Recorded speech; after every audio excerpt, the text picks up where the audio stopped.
Good afternoon and welcome to our roundtable. Today we get to discuss celebrating aging.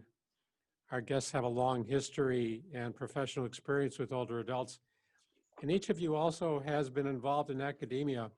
Before we start our discussion, let me give you a little background about each of our guests. Helen Dennis is a nationally recognized leader on issues of aging, employment, and retirement.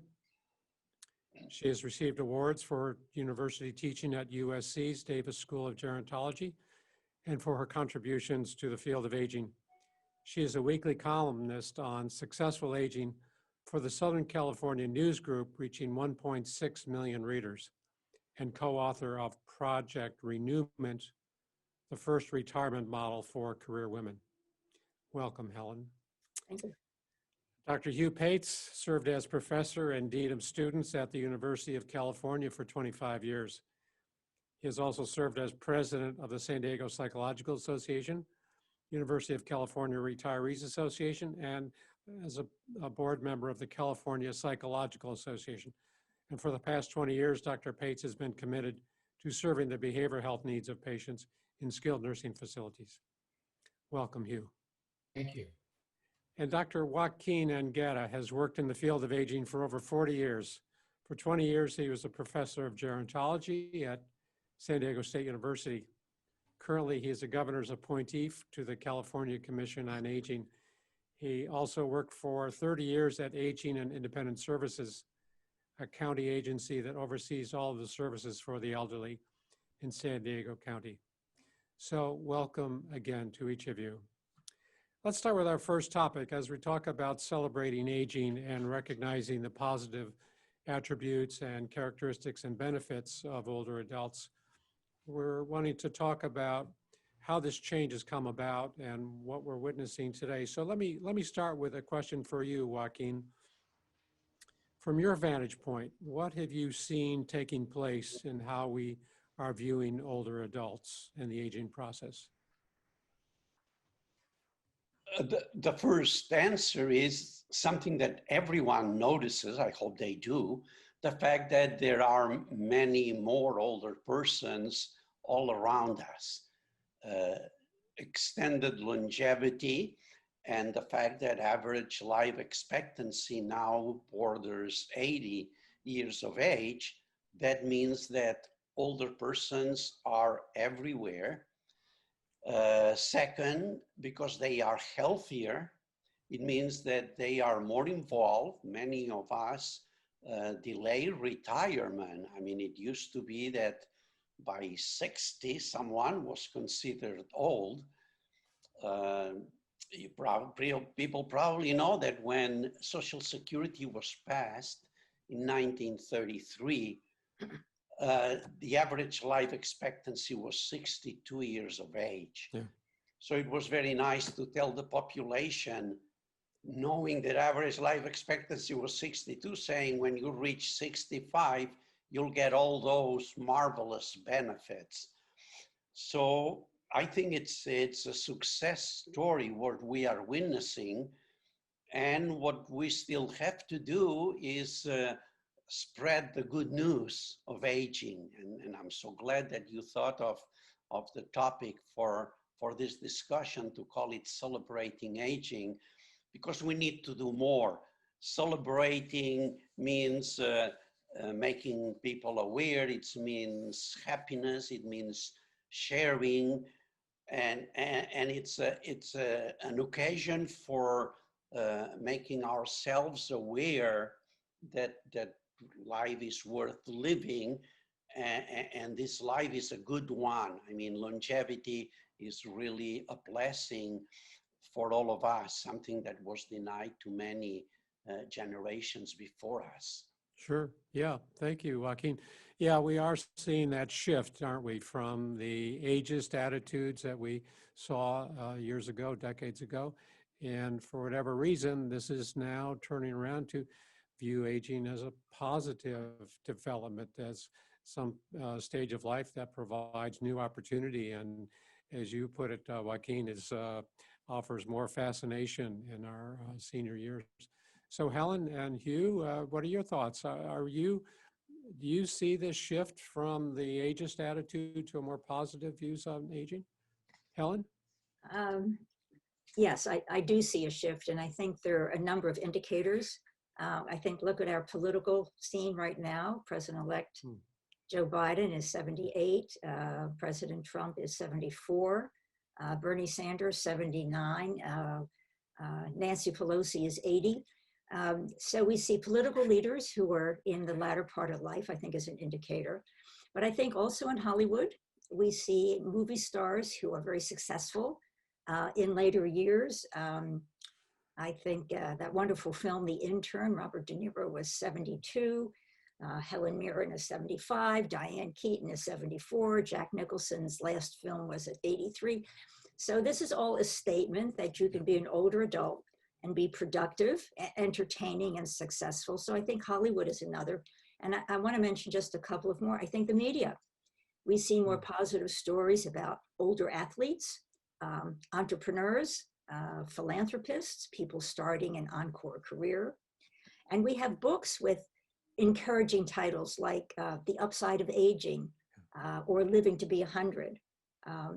So I am certainly very encouraged, but I think there is another side to this. And I think Joaquin alluded to it, is that ageism is still alive and well. There was a recent study by AARP, and these are people who are 45 and older, not the older old, if you will, and 2/3 of them reported that they either experienced or have seen age discrimination in the workplace. So I'm an optimist, and I say this is great news, but we know that ageism is still considered a socially acceptable ism, and probably the last of the isms that's socially acceptable. So I'm encouraged, but we still have a lot of work to do. You're right. You're right. There are still some remnants, aren't there? And it's not 100%. The trend is apparent, though, and I think you're right. We're still seeing signs. I just read a review this week of a book, and the author was saying that we saw remnants of ageism just this year when we talked about COVID and how seniors may be more expendable. I don't think that was the word she used, but there was a view that, gee, if we're going to be, experiencing losses, maybe those people in their later years would be the ones that would take the brunt rather than middle-aged adults. And that clearly ageist attitude, stereotyping, discriminating against someone because of their age. Hugh, what are your thoughts? I mean, I'm sure you're seeing some of this shift toward the positive views, but you're still aware of the ageist attitudes? Well, I agree with Helen to see a 77-year-old president-elect bounding up the runway to be able to give his acceptance speech.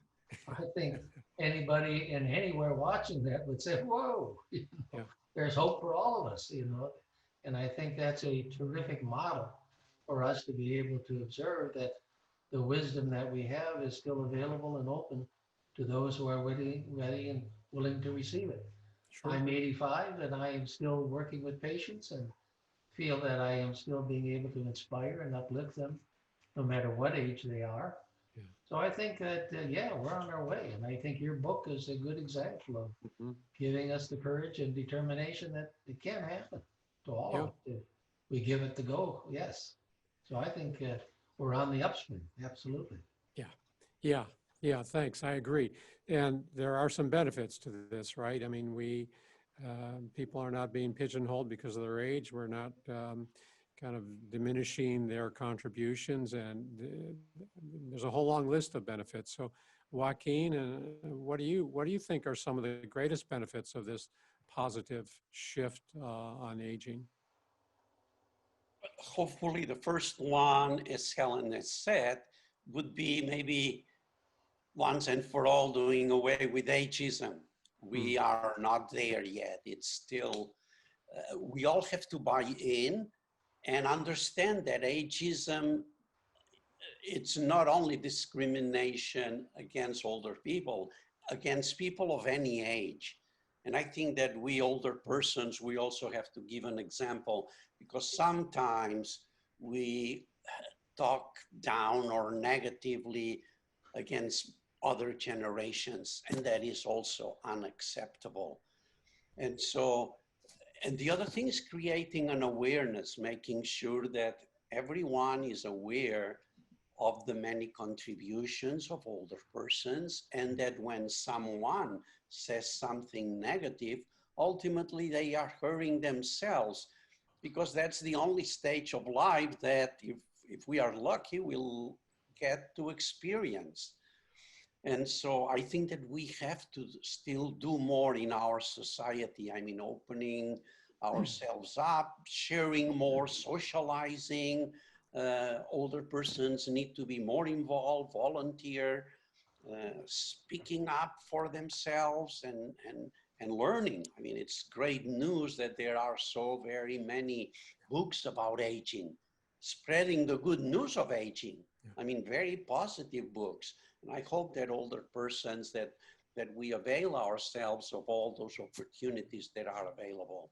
It would certainly make us feel better. Also, we would have a better attitude, this vibrancy that it's so needed, rather than just living. I mean, then we would be thriving. And it's this thing that you probably know about the Japanese, that they call it the ikigai, that in the morning it's you wake up with a purpose and you know what you want, that you're going to accomplish something, that it's going to be a great day. And so this positivity, I think, then transpires, and those that come in contact with us, they would understand and appreciate and wonder and say, wow, this late stage of life is really something that I want for myself.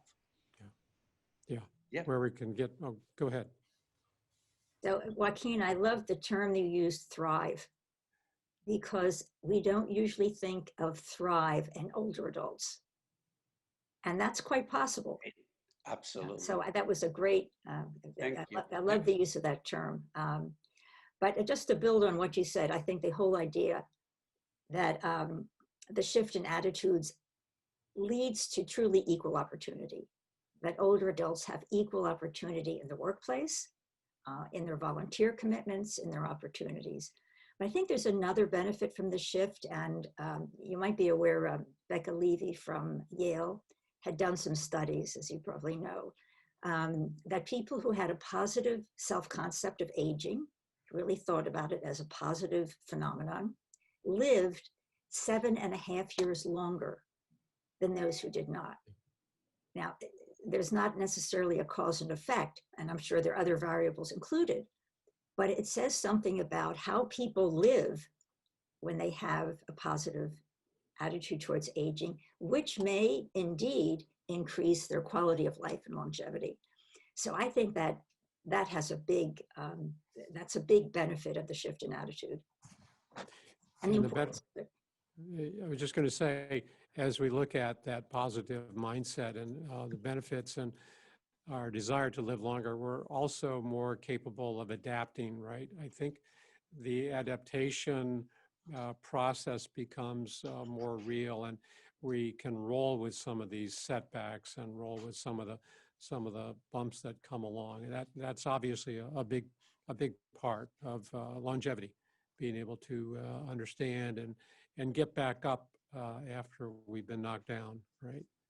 Yeah.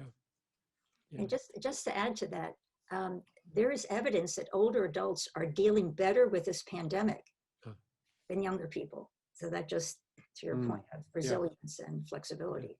Yeah, not surprised to hear that. Yeah. Yeah. And there's also this whole notion of anti-aging. I know, Joaquin, when you and I talked a few months ago, the idea of anti-aging, like there's something wrong with getting old, and we need all of the skin products and the rejuvenation and all of the clothing and all of the everything that comes with feeling younger, looking younger. That has done a detriment. Hugh, I don't know if you have any thoughts about, do you see these commercials on television where we want to fight aging, we want to stop our natural aging process, the gray hair, the sagging skin, and all of that? I mean, I don't think that's such a bad idea. I think to be able to look youthful as well as to act youthful, I Yeah. think has a Mm. lot of positive benefits. And so Mm. I think if the cosmetic industry is able to move us along in that particular manner, I'm in favor of that. Yeah, yeah, yeah. But, Kind of like the miracle drug, right? That would help us live another 10 years or 20 years. Yeah, absolutely. we're still looking for that. Yeah. One of the things I do think, though, I think one of the major aspects of being able to do that is to believe it's possible, that people can actually live to be 100.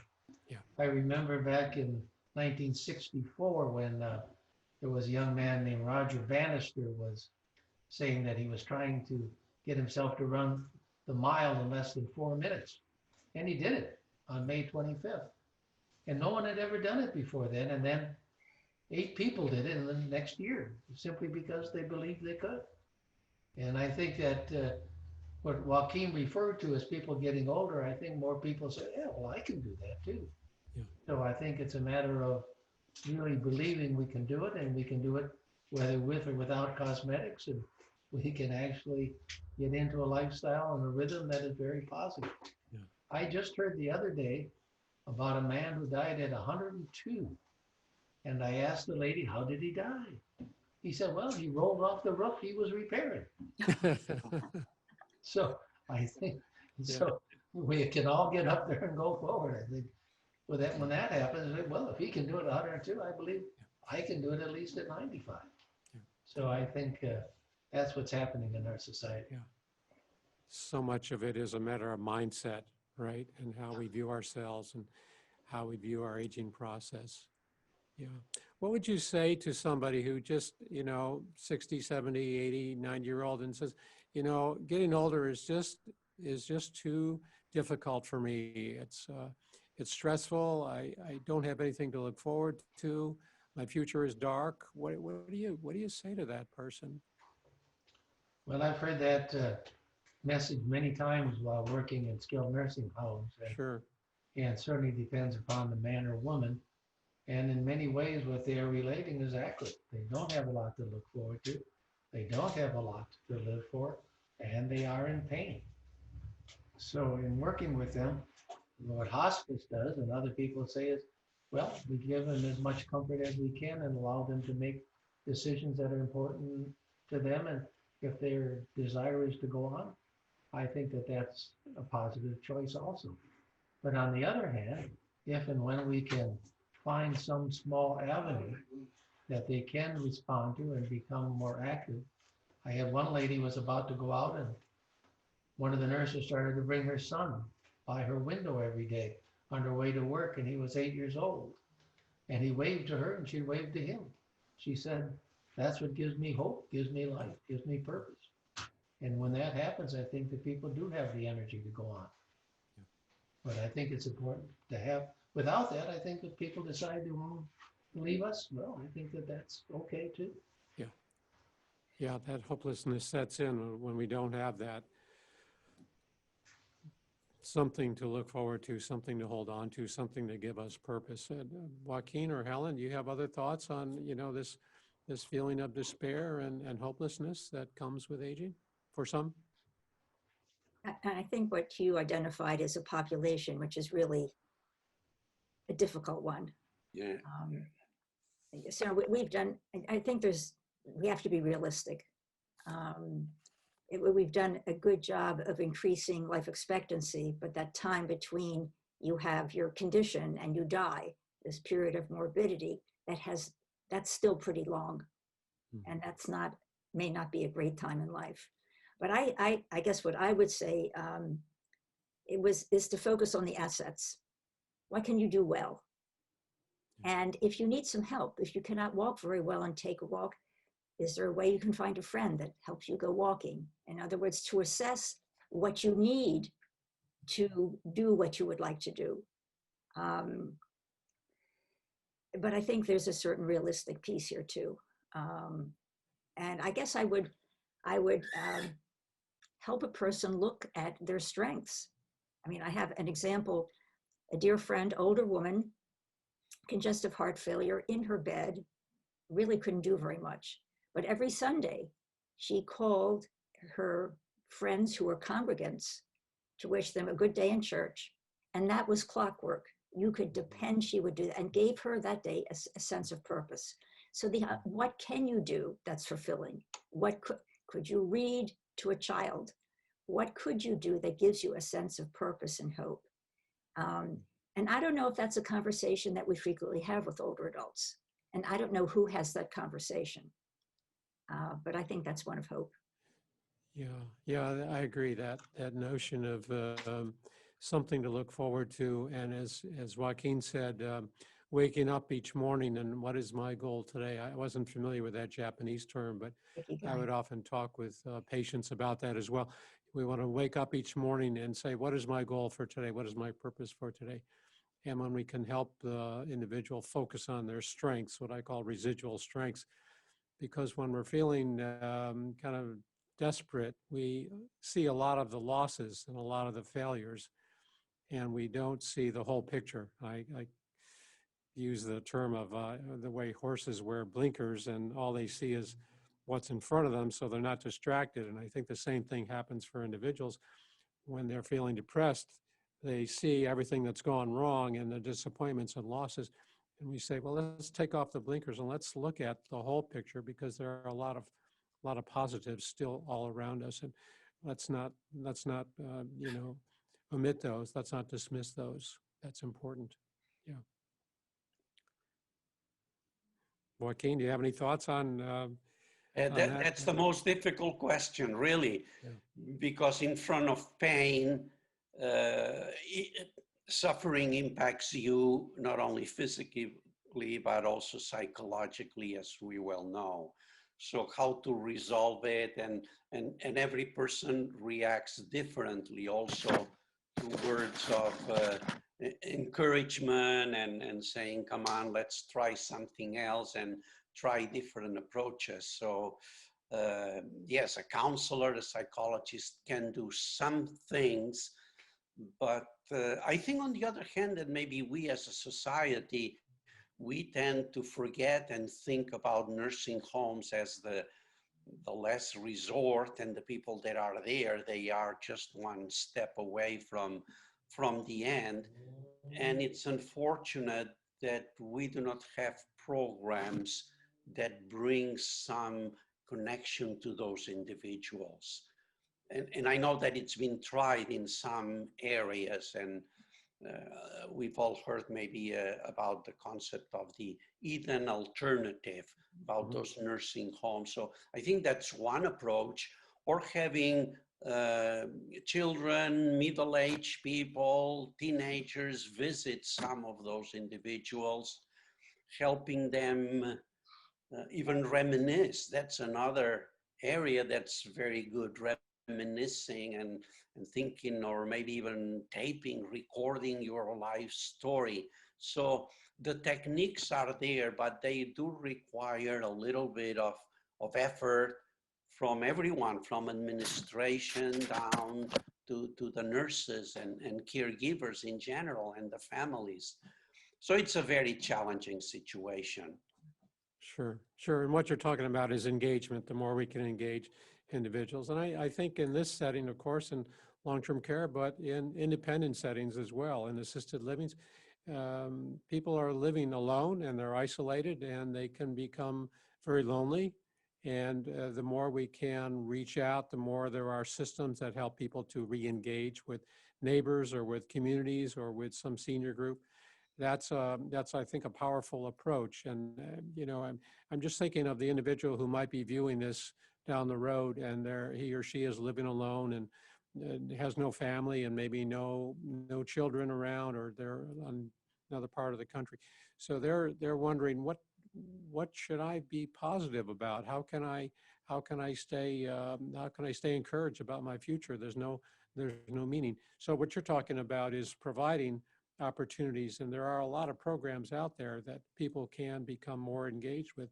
A lot of the Senior Planet types of opportunities. If they have an internet connection, they can reach out and be connected, and even people can come and visit and invite them to other groups and other support sessions. So I think it's a process that, as you say, has been happening, and we want it to continue happening. So what steps do you recommend, each of you, what do you recommend on how to kind of maintain this momentum? How can we foster it? How can we promote it in our interactions with others, and whether it's with peers or organizations or clients? How can we promote this shift, this continued shift, and continue to leave ageism behind? What can we do? What kind of steps can we take? Or what do you recommend? Well, a couple of things that I recommend. One is that I think one of the most valuable aspects of being able to move is exercise. I oftentimes with my patients, older patients, give them lots of encouragement to walk, just to get up and move. And I think as long as you're moving, you're alive. And individuals oftentimes will get set in a chair. Television becomes a very important aspect of their life, and they've become more addicted to that than they do to alcohol. And so being able to help them move away from being addicted to a particular instrument like TV, just to get up and walk.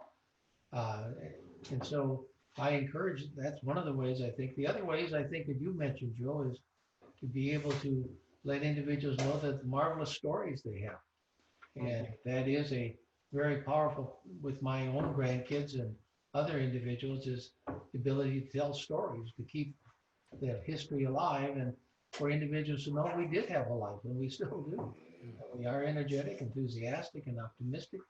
So I think modeling is probably one of the most powerful aspects that we have available to ourselves, that can not only reduce ageism, but also inspire individuals with the energy, enthusiasm to live long. Sure.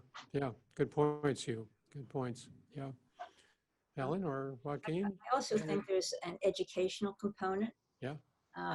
That I think all of us, the older and younger folks, need to know that one, from my perspective and many gerontologists, that aging is a normal process. Aging, by definition, is a declining process eventually. And that's the bad news. And the good news is we can slow down the process. And the reason to get away from the television, when it makes you feel better, but it can slow down this normal declining process.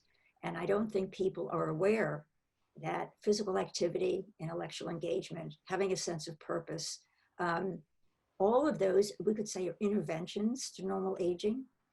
So it slows the rate of decline. So instead of being a victim of aging, we can be a personal influencer of aging. And Rowan Kahn did this book and study years ago called Successful Aging. And they cited some research of to what extent genetics and lifestyle contributed to physical aging, which would be a decline. And they found that 70% of physical aging was due to lifestyle, not to genetics, which strongly suggests we'll never have control, but we do have some element of influence. And so that takes you out of the victim of being, of aging, to saying, I have some influence over the rate of decline or even getting better. We know older adults can get stronger. They can build muscle mass in their 70s and 80s and even 90s. So I think we have a major educational challenge on how we talk about aging. And I think there are channels. It doesn't only happen at schools and universities, but I think more feature stories, more media, to empower individuals to age successfully. And again, no guarantees, but to know we are influencers of our own aging. Of course, you need a little luck. I put luck in there. Yeah, that helps. So that's one component I'd say is education's a big piece. Sure. Yeah, I love that research. I saw that research by NIH, about 70% being due, 70% of our longevity is due to lifestyle factors. I think that's great.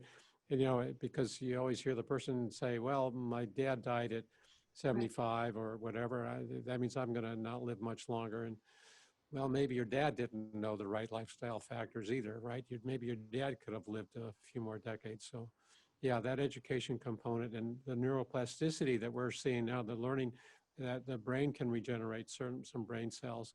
There is a lot of upside to advancing. And I think, you know, that expression, the older we get, the older we get. The older we get, the longer we live, or something like that. Yeah, so there's something to that. Once we make it over those big major hurdles, maybe there's a lot more momentum that can take place. Yeah, I think that the modeling process, my fiance and I love to go dancing. And Joe, you have that video clip of the 90-year-old couple Yeah. of that dance for about 5 minutes with great energy and enthusiasm. Yeah. That was one of the more inspirational events of my life, watching that particular video. And I think having those types of things that say, yeah, not like Helen is saying, you can get out there and do it if you give yourself the opportunity. So I think that I agree with that 100%. Sure. Yeah. Sure.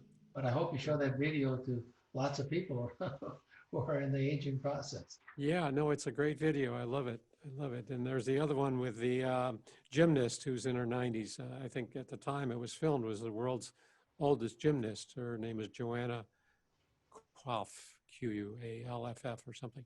And they show her going through her practice routines, and, you know, as strong as anybody in their 20s and 30s who's doing gymnastics. So yeah, doors are open, and we want to keep opening more doors, and I appreciate your input. Joaquin, do you have any suggestions on how to keep Well, this it's going? been all well said. Ellen insisted on the fact that it takes effort. Aging is not easy. Aging is not for the faint of heart.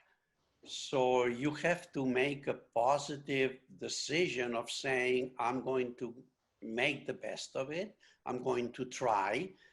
And it is difficult. Yeah, we've talked about lifestyle, and lifestyle involves a little bit of exercise, a little bit of good nutrition, healthy eating, all those things.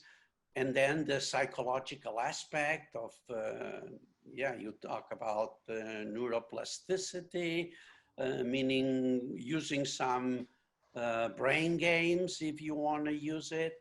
And then the social aspect, socialization, meaning being open to everyone, having empathy. A new word that I also like, a heavy duty one, generativity. You've all heard about it, but understanding that we have this obligation to give a little bit of ourselves to the new generation. If anything, we older people want to make the world a better place for those that follow us. So it involves so very many components, and yet we need to educate ourselves. Another thing that we all emphasize, it's the need for lifelong learning. We can never say, I've arrived, I know everything, no one can teach me anything. Please, no, sometimes I say I'm an old man, an old person in training. I'm still learning to see what else can I do and how can I do things better at my age. And so I think those things are important, to be aware of what it is. And then finally, one final point, I think society needs to help us. And going back to the theme of your talk today, your presentation, celebrating, I think we need to do more in terms of celebrating. There is a little bit of things here and there, you know, that in Japan, they have one day in September, Respect the Aged Day, where everyone talks about it and families make it a point to celebrate their elders. The United Nations, they are great advocates for successful aging.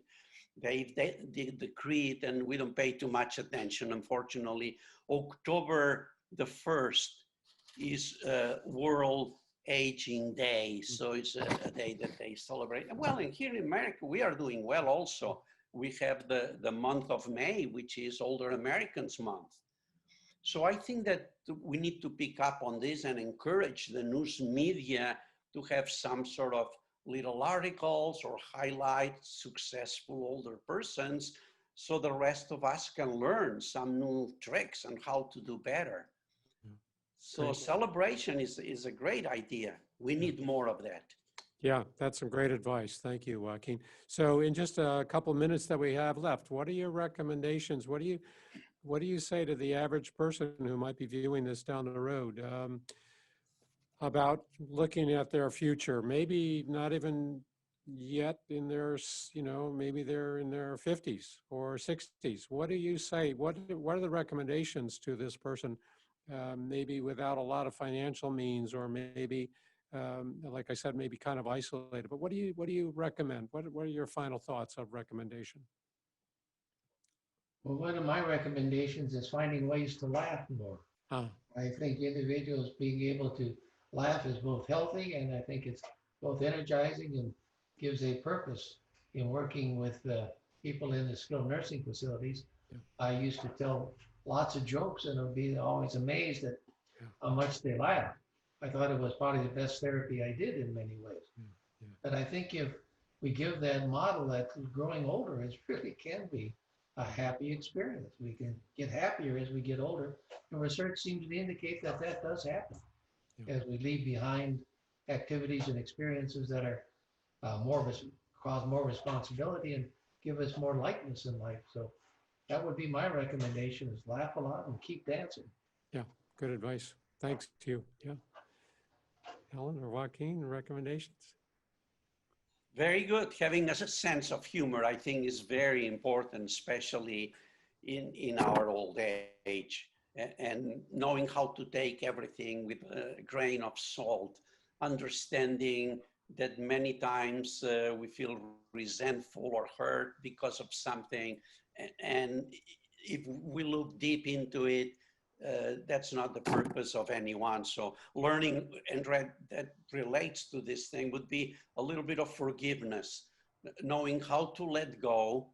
And because the past, if you keep on bringing it up, it might hurt us. And in relation with this, if we look at the past, I think another value or virtue, if you want to call, would be gratitude.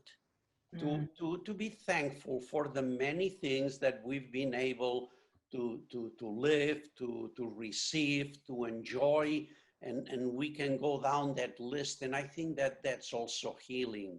So it's the same thing as laughter, gratitude, forgiveness, all those virtues or values that we seem to forget. And little by little, each one of us keep on building up and making our whole being holy and healthier. So for whatever it's worth. Well said, Joaquin. Thank you. Yeah. That is, both of your comments are so comprehensive and so well said. I would emphasize a comment that Hugh made, which is a sense of purpose. And that that doesn't always happen the moment you leave the workplace. But having a sense of purpose, I think, makes life more meaningful. And so it's not always easy to find, and it doesn't have to be, it could be your role in the family, it could be volunteering. It could be learning something new, but having some focus, which you feel you have a purpose. And I think this is not an overarching one, but if possible, embrace technology. Yeah. If you have an 8-year-old grandson or granddaughter, ask them to teach you how to use Zoom. They'll teach us, yes. Technology is the connector of today. And it's vital, absolutely vital. So I also am reflecting on, there's a geriatrician at Stanford, his name is Walter Bortz. And I recall having a conversation a number of years ago where he said that the enemy of aging isn't disease. He said it's frailty. And he said that we can do something about. So the whole notion that we are empowered to influence how we age, as opposed to victims, and to embrace it. And I just would emphasize certainly Hugh and Joaquin's comment, and just add to that the importance of purpose, technology. One other one I just thought of, and that the importance of belonging to a community. Oh, yes. And that's hard to start at the age of 80. That it could be a faith-based community, it could be a book group, it could be a poker group.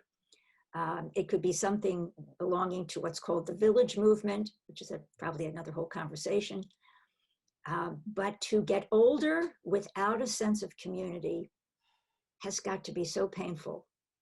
And that building of community should start, if you don't have one, it should start at least in midlife and let it carry you through to your older age.